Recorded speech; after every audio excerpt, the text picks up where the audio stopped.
Hinamang ngayon ni Pangulong Noynoy Aquino ang mga kumekwestiyon sa Disbursement Acceleration Program o DAP na sampahan siya ng reklamo impeachment sa Kongreso.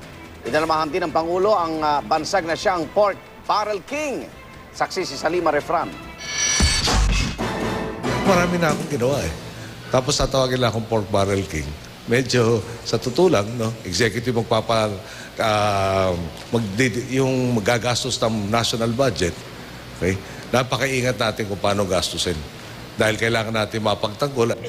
Inalmahan ni Pangulong Noynoy Aquino ang bansag na Pork Barrel King sa kanya ng ilang sektor. Sabay hamon sa mga nagsasabing pwede niyang ika-impeach ang Disbursement Acceleration Program o DAP. Sulong nila kung palagay nila nasa tama sila. Pero kakabasa ko na sa Constitution, merong authority sa savings, no, to put to other uses. Basta nandun sa ating budget.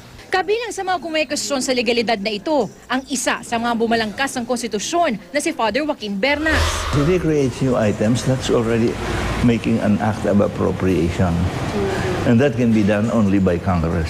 Ito po bang ginawa nila ito ay pwedeng grounds for impeachment? Pwede rin, pero mahirap mag-impeachment. Lalo ng kontrolado ni Pinoy ang Congress. Sabi naman ni dating Budget Secretary Benjamin Jokno, nang suriin niya ang DAP, nakita niyang ilan sa mga proyektong nabigyan ng pondo ay hindi naman nakalikha ng trabaho. At ang iba, hindi naman itemize sa budget. Taliwas ito sa sinasabing layo ng DAP ng kasalukuyang Budget Department. Politika yan. Kasi silang mamimili eh. Sino makakakuha. Hindi naman sasabihin na, lahat kayo, local governments, bibigyan ko ng additional. Pero pagtatanggol ng palasyo, naaayon sa Article 6, Section 25 ng Saligang Batas ang DAP at sagot ng Pangulo sa tanong kung suhol ba ang DAP sa pag-impeach kay dating Chief Justice Renato Corona noong May 2012. Bakit hindi mo tingnan kung kailan na-release? May na-impeach si Ginoong Corona. Kaya ang releases, kung tama tanda ko, October. So meron bang bribe after the fact?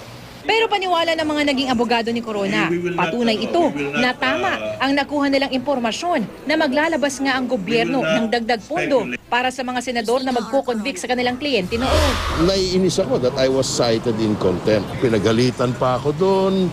Sinabi na reckless daw ako magsalita. The fact remains na the act of attempting to influence the outcome of the case is present. Ano't ano man, mismo mga nasa oposisyon, dudang gugulong ang impeachment complaint laban sa Pangulo.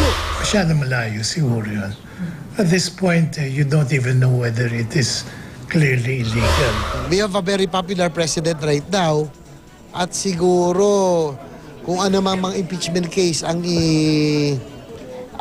isang palaban sa kanya, may hirapang umusad. Kung ang impeachment malabo, ibang usapan naman ang reklamong plunder o pandarambong laban sa Pangulo na tuluyan ang sinampa sa ombudsman ng kilosang magbubukid ng Pilipinas o KMP. Dawit din ang iba pang opisyal ng gobyerno at ilang individual. Tumanggi muna magkomento ang palasyo hanggat hindi nababasa ang reklamo habang sinisikap naming kunan ng pahayag ang iba pang inirereklamo. Sa gitna ng hinaharap ng mga issue, muli naman binalikan ng Pangulo ang Arroyo Administration na gumagamit umano ng ilang instrumento ng katiwalian. Kabilang ang pag-divert sa Malampaya Fund at pag-angkat noon ng bigas. Hindi bababa sa 836 billion pesos at maaaring lagpas pa sa 1 trillion pesos. Gaano kalaki kaya ang nawala, ang ninakaw, ang pinaglaruan, ang ginamit sa transaksyon upang manatili sa kapangyarihan. Wala pang tugon dito ang kampo ni Arroyo. Nagkakausapin pa raw ng kanyang mga abogado. Ako si Salima Refran, ang inyong seksi.